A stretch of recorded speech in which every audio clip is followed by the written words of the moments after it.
Hello everybody, this is Fernando for the latest Cryptids and Monsters video. Alright, let's go ahead and let's continue the wonderful book, Mysterious Monsters, Fact or Fiction. This time still going with chapter 1, doing part 8, but moving into another new segment. So we just segued away from the world of chupacabras, but now we're going to go with another set of popular cryptids. It has to do with pterodactyls, some of those long lost dinosaurs that are apparently seen flying above the airs. I've chronicled them within some of my past videos, including some news videos, if I recall correctly. So in this case, this chapter is called Living Pterodactyls Haunt Our Skies. Very interesting stuff. I'd love to hear what your own thoughts are with regards to this, and then see if maybe, just maybe, it's going to report some interesting evidence of where they live specifically. So let's go ahead and let's share this chapter here, or this part 8 of this chapter, and then I'll be going and making my own thoughts and opinions as well. So here's what it says.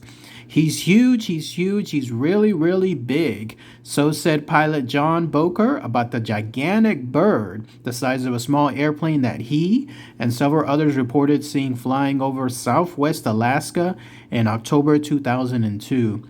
According to the Anchorage Daily News on October 15 that year, Boker had been skeptical when he had heard other reports of giant birds.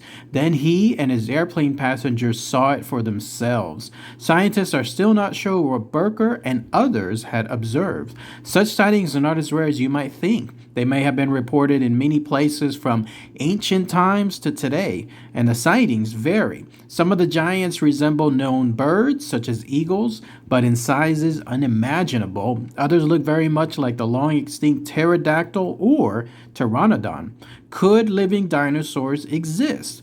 David Hatcher Childress, author of the following article, is convinced that they do. He even thinks pteranodons might be the explanation for another mysterious monster, the chupacabras or goatsucker, a small, vicious beast with kangaroo-like back legs and glowing red eyes that came to public attention in 1995 when it was declared responsible for a rash of livestock killings in Puerto Rico. In the following excerpt, Childress describes giant bird sightings and discusses his reasons for believing that these mysterious monsters might indeed be living dinosaurs. Childress is the founder of the World Explorers Club located in Kempton, Illinois, and publisher of World Explorer magazine. He has spent years traveling the world tracking down ancient mysteries, and he has written numerous books and magazine articles on such topics. So here's what he states. Reports of strange flying reptiles, some quite large, have continued well into modern times. As we shall see, reports of pteranodons, dragons, thunderbirds, and other similar monsters are relatively common. Could the sudden rash of chupacabra attacks and sightings be related to the occasional rash of pteranodon sightings? Now, many of the aspects of the chupacabras and living pteranodons seem to match. They are both monsters and flesh eaters. Pteranodons may well drink blood and gorge themselves on internal organs, which are easy to eat. Carrion birds such as vultures and condors eat the exposed, softer flesh, lips, eyes, underbelly, etc. It would seem natural for pteranodons to do this as well. Admittedly, the chupacabra's supposed habit of draining all the blood from two small holes on the neck, similar to the familiar vampires of lore, seems more fiction than reality. In Chile, animals are actually disappearing or being half-eaten. Pteranodons are vicious meat eaters with very sharp teeth and claws to rip open victims. They apparently feed at night, much like owls. Their survival in the mountains of northern Mexico and the southern Andes has been theorized for decades by cryptozoologists. Giant bats, huge super eagles called tyrannosaurs, and weird mothmen have all been put forward as explanation of these various reports. Now I come forward to state unequivocally that I believe these legends and sightings can be attributed to still living flying dinosaurs, to pterodactyls, or more precisely, pteranodons. We know that these creatures once existed because of the fossil records. Sightings have continued to this day, and legends abound, but where is the physical evidence that these creatures still exist? One thing that must first be understood is that fossils are anomalous geological artifacts, typically made because of some cataclysm or volcanic disaster. Most animals, when they die, naturally or by a predator, simply decay and return to dust. The point here is that a pterodactyl that died in a desert or jungle or mountain 1,000+ years ago or even 10,000 years ago could not have left a fossil behind for us to prove to us that it had been there. The second thing that must be understood about these amazing flying animals is that they are nocturnal and live only in extremely remote and uninhabited areas of the earth. Even so, there are literally hundreds of reports of giant birds, flying lizards showing up around the world. The most amazing pteranodon fossil ever discovered was at the Big Bend National Park in Texas. The park was the site of the discovery of the skeleton of a giant pteranodon in 1975. It had a wingspan of 51 feet and is the largest fossil of a flying reptile so far discovered. Other pterodactyls were much smaller and had wingspans from 8 to 20 feet. Though pteranodons are believed to have become extinct about 65 million years ago, this may not necessarily be the case. Many creatures which lived at the time are still alive, such as crocodiles, turtles, and the famous coelacanth, prehistoric fish. Even the date of the fossil of the giant pteranodon found at Big Bend is in question. Since fossils cannot be dated by any known technical method, their age is guessed at from the geological strata around them, and since the current dating of geological strata is based on the prevailing uniformitarian theory of slow geological change, the date of many fossils may be radically closer to our own than 65 million years. The next segment is called Legends of Flying Reptiles. The Chinese have had legends for thousands of years of flying reptiles called dragons and flying snakes as well, something apparently different. Flying reptile dragon images in China are so prevalent they can easily be considered amongst the most common of motifs. Are they stylized depictions of real flying animals? The ancient Chinese certainly thought they were.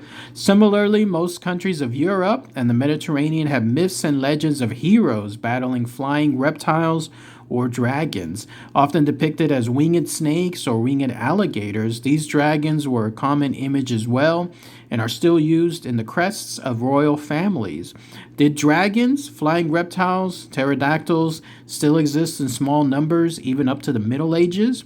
Almost every Indian tribe from Alaska to Tierra del Fuego has legends of a gigantic flying monster so large that it darkened the sun. The clapping of these giants' wings created thunder, so they were known as thunderbirds. The Navajo Indians still perform the thunderbird dance and tell the legends of the cliff monster, which lived in a high, craggy roost, descending to carry people off to feed to its young.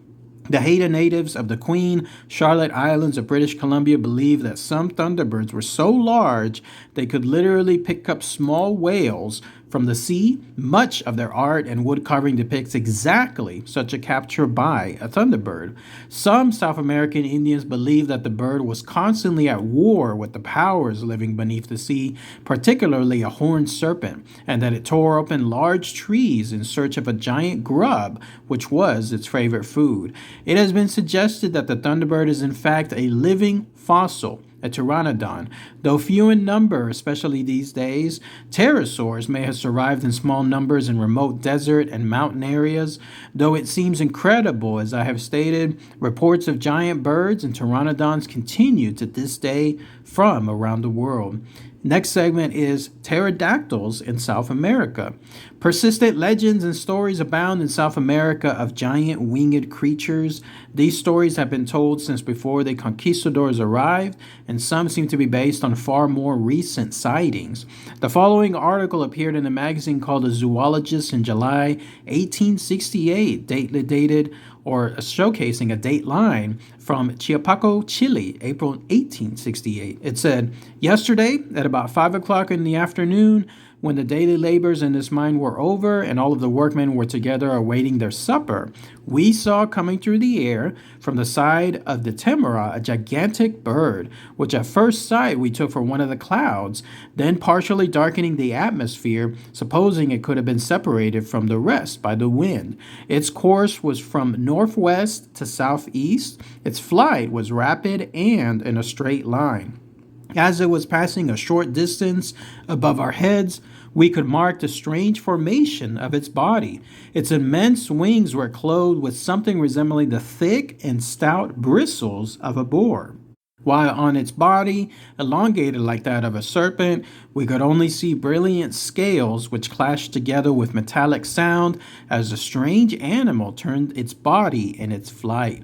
Also in South America, a Mr. J. Harrison of Liverpool said that when he was navigating an estuary of the Amazon in 1947 called Manaus, he and others observed from the boat's deck a flight of 5 huge birds passing overhead and down the river in a V formation. But they were no ordinary birds, said Mr. Harrison in a letter. The wingspan must have been at least 12 feet from tip to tip. They were brown in color, like brown leather, with no visible signs of feathers. The head was flat on top, with a long beak and a long neck. The wings were ribbed. He said that the creatures were just like those large prehistoric birds. And then that's it. Let's go ahead and let's pause it here. That way we can talk about these new segments. So what do you guys think? Living pterodactyls haunt our skies. Definitely an interesting change of subject. We spent so much time on the chupacabras, these last parts. Finally, here, Chapter 1, Part 8 from the book Mysterious Monsters, Fact or Fiction, it shifts over to pterodactyls, or as they also call them in other parts, pteranodons, depending on the size. So I have talked about that on my channel. You've seen that again in some of my past videos. I too believe that they are out there. It's just way too hard to believe that all dinosaurs, all of them, were wiped out. We're talking there were what? Hundreds of millions, maybe billions of dinosaurs throughout the earth during that time period. So all of a sudden, for all of them to be wiped out clean while still allowing other animals to exist, as the chapter properly noted. I mean, there you had some other items, other creatures that are still alive to this day, like crocodiles, turtles, sharks were also there as well. So the fact that all dinosaurs were wiped out, I don't think so. I think that there was a case where some of them survived, living in some bizarre locations, stuff that's out of the ordinary, maybe even in some caves, whatever happened, but they survived and they're still around to this day. They may not be obviously in great numbers, maybe just a very, very few amount, but they're still there. And I do believe people are seeing them flying around the skies. The size of them, though, is huge. Can you imagine something like that? A wingspan of 51 feet, seeing something like that end to end. It was interesting to see that the Native Americans, the Indian tribes, would call them thunderbirds. They were so large that they would essentially darken the skies. Their actual wings, whenever they clapped together, would sound like thunder. And so that's why I got the name Thunderbird as well. So anything along those lines, you have different cultures, different locations, different timelines as well. And then it was going to end in that pterodactyls in South America situation, all of them pointing to the existence of these creatures. I believe it. Let me know if you guys believe it as well. And who knows, there might just be that very nice final proof, like something involving 100% score on evidence where somebody captures with their cell phone something along those lines, an actual flying pterodactyl, pteranodon, whatever is the case. They see that and then it's finally shared on YouTube, and that'll show proof that they truly are out there. But let me know what you guys think. All right, everybody. Thanks again as always. Take care. Bye.